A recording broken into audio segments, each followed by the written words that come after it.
Hello, and welcome to more interviews for the 2015 North American Systemic Constellations Conference coming up in San Diego in November. And today we have Leslie Nips with us, who is a co-director and also a speaker at the conference for her topic, When to Heal is to Betray Ourselves, Entanglements with Self in and Across Time, and that will be likely Saturday morning, November 14th in the morning session. Welcome, Leslie. Thank you for having me, Linda. Oh, it's exciting. There's so much to talk about. First of all, I understand you have many hats for this conference. You're chair, co-chair, and speaker, and where would you like to start? Well, I wanted to share a little bit. I am co-directing this conference with James Wilbur, and that's been very exciting, but I actually want to spend a little time with you just sharing a bit about the workshop I'm going to be sharing. Yes, okay. This is a topic I've had on my mind for a while. I've had a couple of constellations, and maybe some of our listeners who are facilitators will identify with this a little bit. Which I was working with someone, and the usual movements weren't working. And so, for instance, I had a client who had a miscarriage of a much wanted child, and she wanted to get pregnant again, and she was not having any success. And we had a constellation with the normal movements that I'm sure you can imagine: grieving the lost child, making sure it felt included, all of these things, and it was not working. You could really feel the mother's resistance, and we had obviously a representative for the potential child, and the potential child was smiling there happily and going, "I don't want to come in here." And I sitting there going, what am I going to do? And I felt into this woman's sort of systemic and hidden resistance. And what I ended up doing was bringing in 5 other representatives. One for the child that she wanted at birth, and one for this child that she had wanted at toddlerhood, and another one at tween years, and another one at teen years, and another one at moving into adulthood. Because what I realized what had been lost was not the child simply in her womb. It had been a whole life she had already mapped out with this child.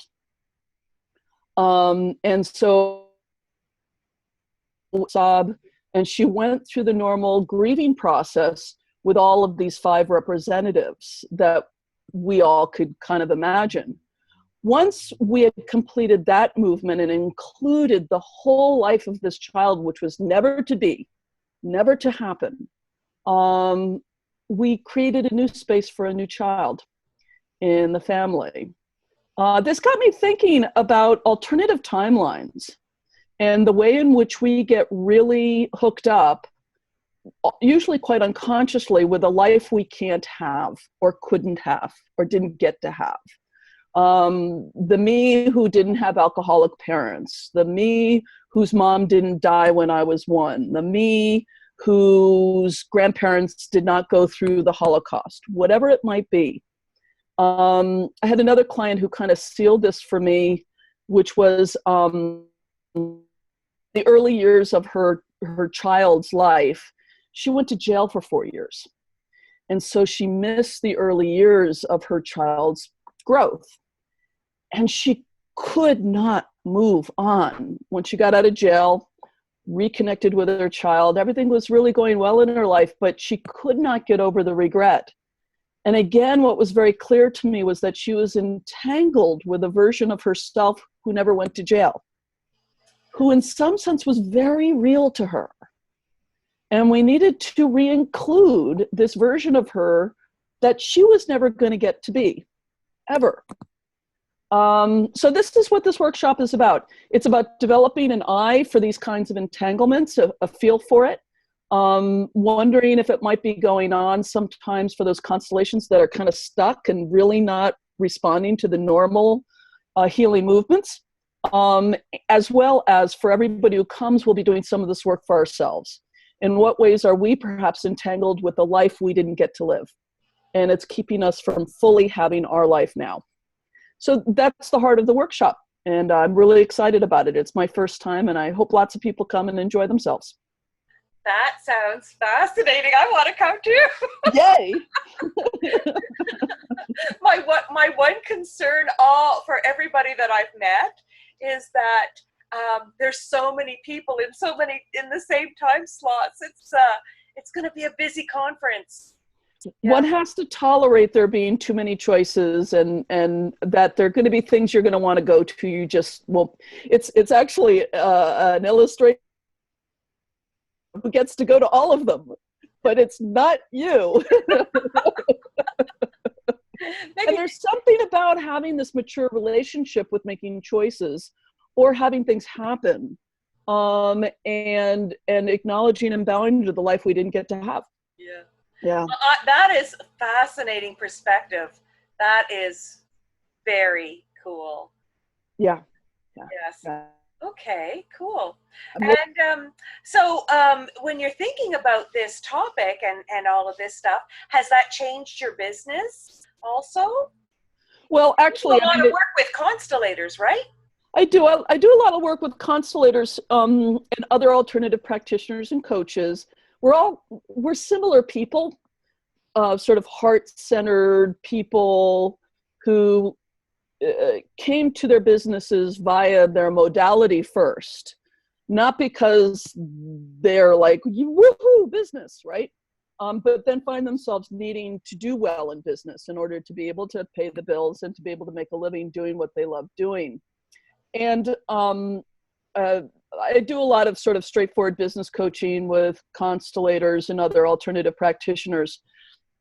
Excuse me, but I also do healing work, because there's all kinds of relationships with our mother, relationships with our father, relationships with money, historical suffering around work or money that can influence our capacity to have success in our own practices. And one of them, I have been actually doing this work quite a bit with some of my clients, is there some way in which it's really hard for you to really step fully into success in your business life you didn't get to have, usually in childhood. And we're holding out for the life we wanted to have, perfectly reasonably wanted to have. Again, the life without the alcoholic parent, the life with dad being involved rather than lost in a way. And if there's some way in which we're still entangled with that alternative self, we may not be able to let ourselves have our businesses fully. We're kind of waiting or holding off until we can have that life.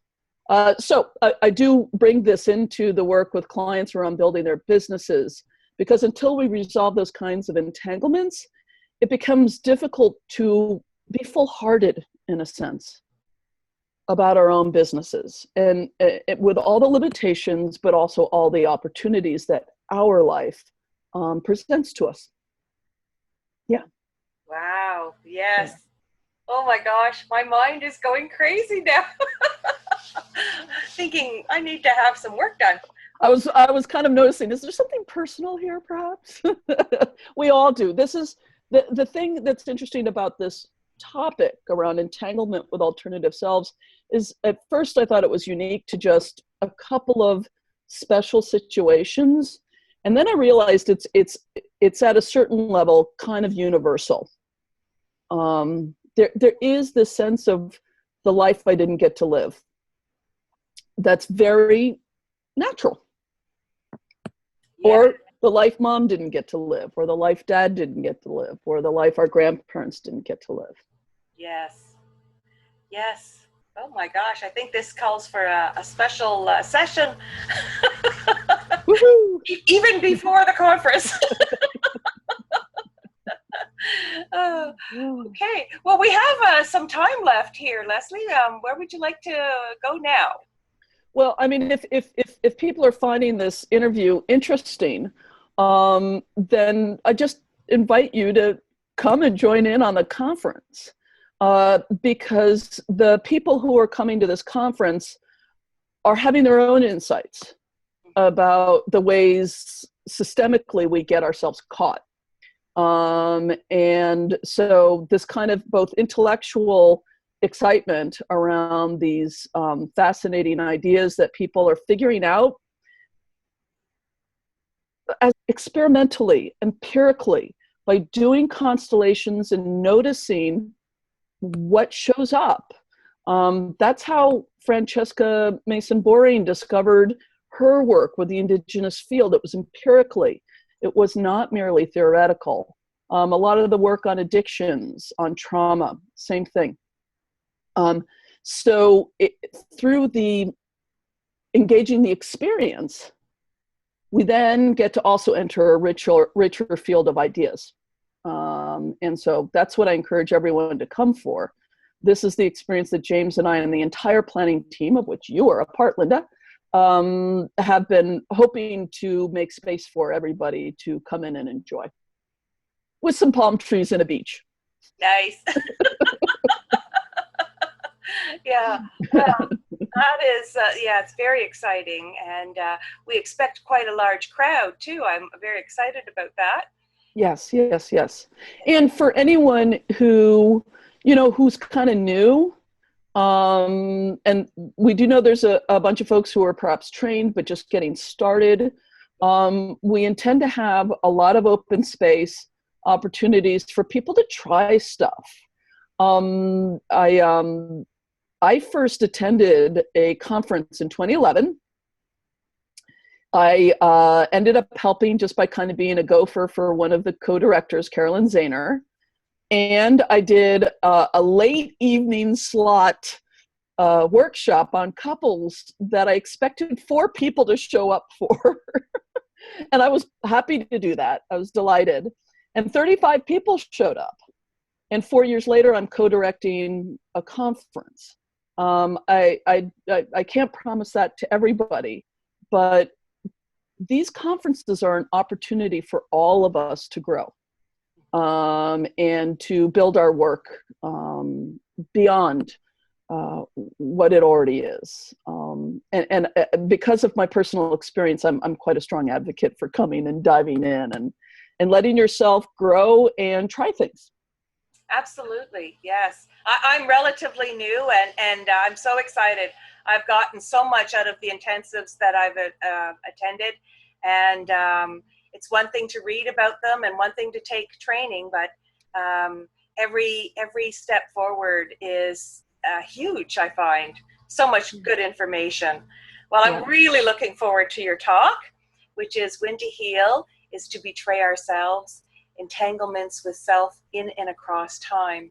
So thank you very much, Leslie. I really appreciate your time today. Yeah. And we'll talk again soon. Thank you, Linda. Take care. Bye-bye.